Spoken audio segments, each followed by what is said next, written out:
دنیا کی زندگی جیسے تیسے گزر جائے. اچھے اعمال، اپنی جمعے کی نماز پڑھی، اچھی باتیں سنی، مجلس ذکر میں بیٹھے ہو، یہ اعمال ضائع نہیں ہو گئے، اللہ کے پاس جمع ہے.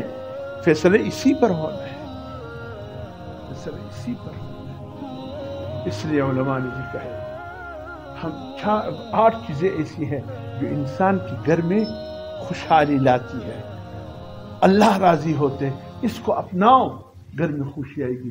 ہم سب خوشی کی تلاش میں نا، اچھے سے اچھے نوکری ملے گھر میں خوشی آئے گی، دکان بہترین بنے گھر میں خوشی آئے گی، کوئی مارکیٹ بنے، بلڈنگ بنے گھر میں خوشی آئے گی. چھوٹے گھر میں گزارا نہیں، بڑا محل ہمیں ملے گھر میں خوشی آئے گی. نہیں میرے محترم دوستو، یہ سب ایک دن چھوڑ کے چل جانا. یہ چیزیں باعث خوشی نہیں ہے. آئیے پوچھتے ہیں قرآن کو سمجھنے والوں سے، خوشی کس چیز کے ساتھ آتی ہے جو دنیا میں بھی خوشی آئے، آخرت میں بھی ہمیں خوشی دے؟ وہ کس چیز سے آتی ہے؟ علماء نے کہا سب سے پہلی چیز جو گھر میں بھی خوشی آتی ہے، مرنے کے بعد بھی خوشی لاتی ہے، وہاں بھی خوشی لائے گی 5 وقت نماز کی پابندی.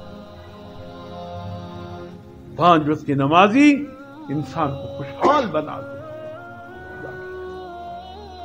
اور دوسری چیز قرآن کی تلاوت، پڑھتے رہا کرو. ہمارے سلسلہ نقشبندی کے اسباق میں یہ بھی سبق ہے کہ 1 پارہ روزانہ قرآن کا حق ہے، اس کو پڑھتے رہا. آپ روزانہ پڑھو گے، خدا کے قسم یہ قرآن دوستی کا حق قبر میں بھی ادا کرے گا، میدان حشر میں بھی. اور تیسری چیز جو خوشحالی لاتی ہے، اللہ کا شکر ادا کرو. ہر نعمت الحمدللہ اللہ کہ اللہ تیرا شکر ہے میں تو اس لائق ہوں.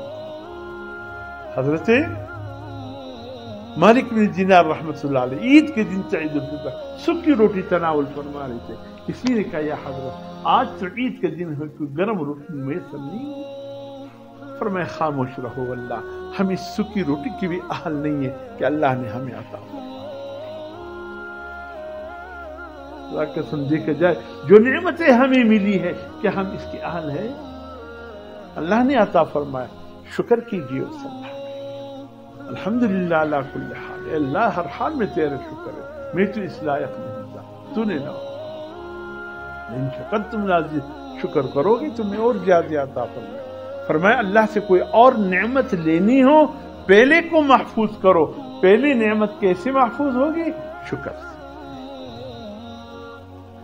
اللہ نعمت دے کر کبھی نہیں لیتے، ہم اپنی گھروں سے نکالتے ہیں اللہ کی ناشکری کرتے. اور چوتھی چیز، کوئی مجبور ہو، بے کس ہو، بے بس ہو، مدد اس کی کرتے رہا. خدا کی قسم صدقہ کرنے سے، کسی مفلس مجبور پر خرچ کرنے سے تمہارا مال کم نہیں ہوتا اور زیادہ ہوتا. آپ نے دیکھے کبھی کنویں کے کنارے کھڑے ہو جاؤ، جہاں سے مسلسل پانی نکل رہا ہو، سبحان اللہ جتنا نکلتا ہے اس سے زیادہ پانی اور کنویں میں آ جاتا. اللہ کے خزانوں میں کوئی کمی نہیں. کوئی مجبور جو بس میں ہے اس کے ساتھ رہو. اور فرمایا توبہ کرتے رہا کرو. کچھ پتہ نہیں کب کچھ نہ ہو، کبھی بیٹے محفل میں کوئی غیبت ہو جائے نہیں ہو، اگر نبی کرے سن تو لیتے ہیں. پہلی بات تو یہ ہے کہ اگر کسی مجلس میں ہو، نہ چاہتے ہوئے کہ غیبت نہ ہو کسی کا، پھر بھی سن لیا، صرف اتنے جملے کہے نہیں، اس میں خوبی بھی ہے، اچھائی بھی ہے.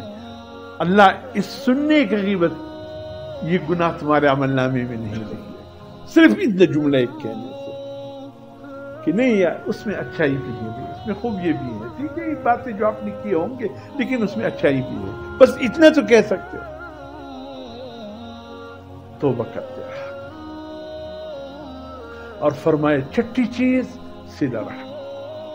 افسر ہو جو بائی بائی سے نہیں بول رہا، چچا بچیوں کی لڑائی، ماموں بھانجوں کی لڑائی، والدین سے اولاد نہیں بول رہے، یہ بیوی کیا بولتا ہے. یہ بیوی کی لڑائی ہو گئی، 1 مہینے سے کہتے ایک دوسرے سے نہیں بولے، گھر میں خاموشی. آخر ایک دن شوہر نے ماچس کی تیلی جلائی، اندھیرا تھا، اس میں کچھ ڈھونڈ رہا تھا، تو بیوی نے 1 مہینے کے بعد کہا کیا ڈھونڈ رہے ہو؟ کہا تمہاری زبان ڈھونڈ رہا تھا. مل گئی.